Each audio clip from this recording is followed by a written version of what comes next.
2026 சட்டப்பேரவை தேர்தல் களத்தில் விஜயின் தமிழக வெற்றிக் கழகம் திருப்புமுனையை ஏற்படுத்தும் கட்சியாக பார்க்கப்படுகிறது. தனது முதல் மாநாட்டிலேயே கூட்டணி கட்சிகளுக்கு ஆட்சியில் பங்கு எனும் அதிரடி ஆஃபரை வெளியிட்டார் விஜய். இது திமுக, அதிமுகவுக்கு மாற்றாக ஒரு மெகா கூட்டணிக்கு வழிவகுக்கும் என எதிர்பார்க்கப்பட்டது. குறிப்பாக காங்கிரஸ் தங்களை நோக்கி வரும் என விஜய் நம்பினார். ஆனால் யதார்த்தம் வேறாக அமைந்தது. காங்கிரஸ் மீண்டும் திமுகவுடனேயே பயணிக்க முடிவு செய்தது விஜயின் ஆரம்பகட்ட வியூகத்துக்கு பின்னடைவாக அமைந்தது.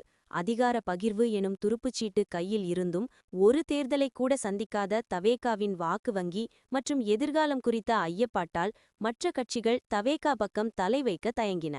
இது ஒரு புறம் இருக்க, சிறிய மற்றும் செல்வாக்கான கட்சிகளை தன் பக்கம் இழுக்க தவேகா போட்ட திட்டங்களை பாஜக மேலிடம் மிக சாதுரியமாக முறியடித்ததாக கூறப்படுகிறது. தற்போது தவேகா தலைவரை சுற்றி அரசியல் ரீதியாகவும் தனிப்பட்ட முறையிலும் பலவாறாக நெருக்கடிகள் சூழ்ந்துள்ளன.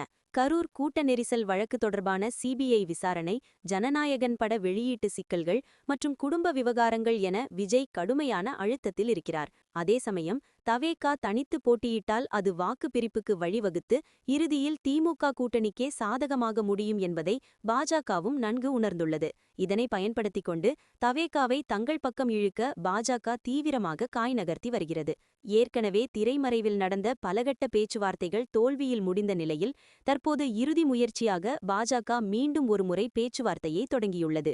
இந்த சூழலில்தான் பாஜகவுடன் கூட்டணி அமைக்கலாமா என்ற யோசனை விஜய் தரப்புக்கும் வந்திருப்பதாக தகவல்கள் கசிகின்றன.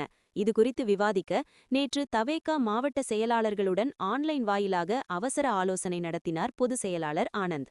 அதில் மாநாட்டில் அறிவித்த கொள்கை மாறாமல் தனித்தே நின்று பலத்தை காட்டுவதா அல்லது தற்போதைய நெருக்கடிகளை சமாளிக்க கூட்டணியில் கைகோப்பதா, ஒருவேளை பாஜகவுடன் கூட்டணி அமைத்தால் ஏற்கனவே அவர்களை கொள்கை எதிரி என்று அறிவித்ததற்கு பொதுமக்களிடம் என்ன பதில் சொல்வது என்பது குறித்தெல்லாம் பலவாறு ஆலோசனைகள் மேற்கொள்ளப்பட்டதாக தெரிகிறது.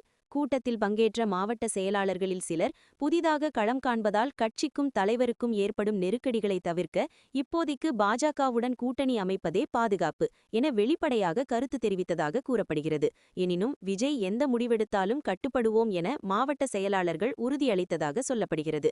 இப்படியான சூழலில் கரூர் கூட்ட நெரிசல் வழக்கு தொடர்பான சிபிஐ விசாரணைக்கு இன்று மார்ச் 14 விஜய் டெல்லி செல்கிறார். நாளை அவரிடம் விசாரணை நடைபெறவுள்ள நிலையில் ஒரு நாள் முன்னதாகவே அவர் டெல்லி செல்வது அரசியல் வட்டாரத்தில் பெரும் விவாதத்தை கிளப்பியுள்ளது.